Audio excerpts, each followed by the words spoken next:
नमस्कार, मैं कनिष्का अग्रवाल और आप देख रहे हैं विजडम न्यूज।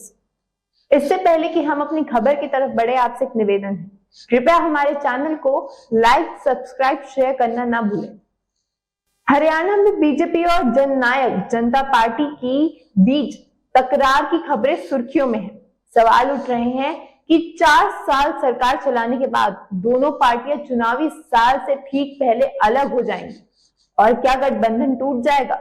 अगर ऐसा होता है तो दोनों ही पार्टियों को क्या हासिल होगा? ये बड़ा सवाल है। इस पूरे मामले में क्या है चुनावी रणनीति, चलिए आपको बताते हैं। हरियाणा में उचाना विधानसभा सीट को लेकर बीजेपी और जेजेपी गठबंधन में दरार पड़ती दिख रही है।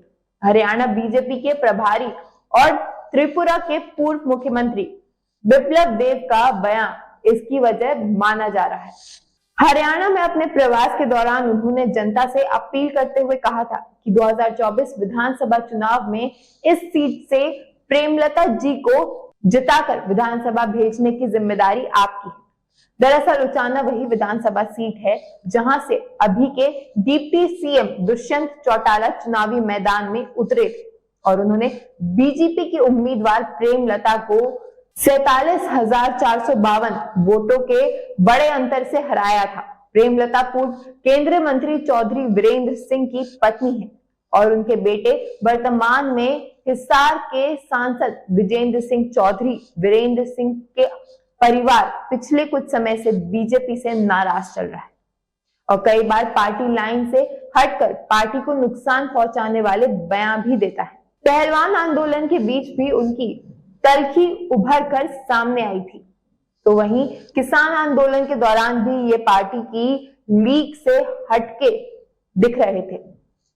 बिप्लब देब ने चौधरी वीरेंद्र सिंह के परिवार की नाराजगी को दूर करने के लिए उचाना सीट से 2024 के विधानसभा चुनाव में प्रेमलता को जिताने की अपील की थी। उप मुख्यमंत्री दुष्यंत चौटाला ने बिप्लब देब के बयान पर पलटवार करते हुए कहा कि किसी के पेट में दर्द है तो मैं दर्द की दवाई तो नहीं दे सकता, ना तो मेरे पेट में दर्द है और ना ही मैं डॉक्टर हूं। बस फिर क्या था?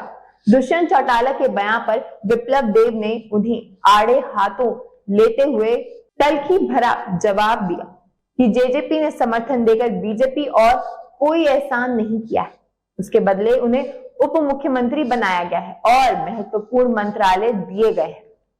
बयानों और आरोप प्रत्यारोपों के बीच बिप्लब देब मोर्चा ने संभालते हुए धर्मपाल गोदार, राकेश दौलताबाद, रणधीर सिंह, सोमवीर संगवान, नयनपाल रावत, हरियाणा सरकार में मंत्री राजजीत सिंह चौटाला और हरियाणा लोकहित पार्टी के विधायक गोपाल कांडा से मुलाकात कर ट्वीट करते हुए कहा, सभी 7 निर्दलीय विधायकों ने पीएम मोदी पर विश्वास जताते हुए हरियाणा में बीजेपी सरकार का साथ देने की बात कही थी। यानी बिप्लब देब ने इशारे ही इशारों में दुष्यंत चौटाला को संदेश दे दिया कि उनके जेजेपी के समर्थन के बिना ही हरियाणा में बीजेपी की सरकार पूरी धमक और ठसक के साथ 2024 तक अपना कार्यकाल पूरा करेगी। हरियाणा में 90 विधानसभा सीटें हैं और बहुमत के लिए 46 का जादुई आंकड़ा चाहिए। बीजेपी के पास 41 विधायक, कांग्रेस के पास 30, जेजेपी के पास 10। इन लोग से अभय चौटाला 8 निर्दलीय और हरियाणा लोकहित पार्टी से गोपाल कांडा है।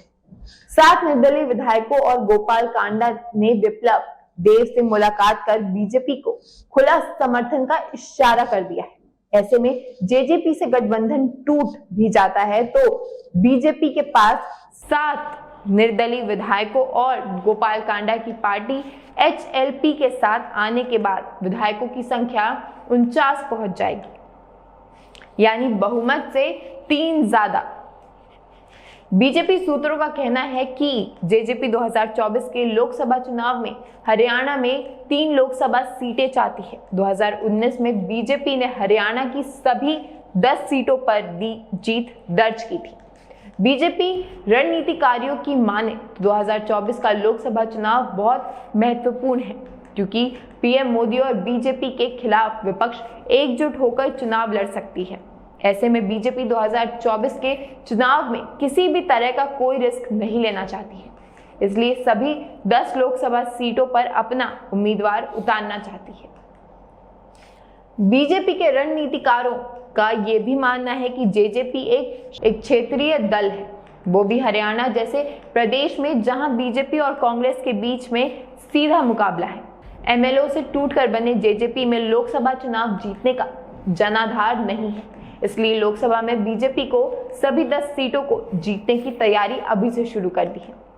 बीजेपी के रणनीतिकारों को मानना है कि 2024 के अंत में होने वाले विधानसभा चुनाव जेजेपी के साथ गठबंधन में मिलकर गठबंधन से लड़े जा सकते हैं। वैसे पार्टी सूत्रों का यह भी मानना है कि लोकसभा चुनाव से पहले यदि जेजेपी के साथ गठबंधन टूट जाएगा तो इसमें ना सिर्फ बीजेपी का फायदा बल्कि जेजेपी का भी लाभ है।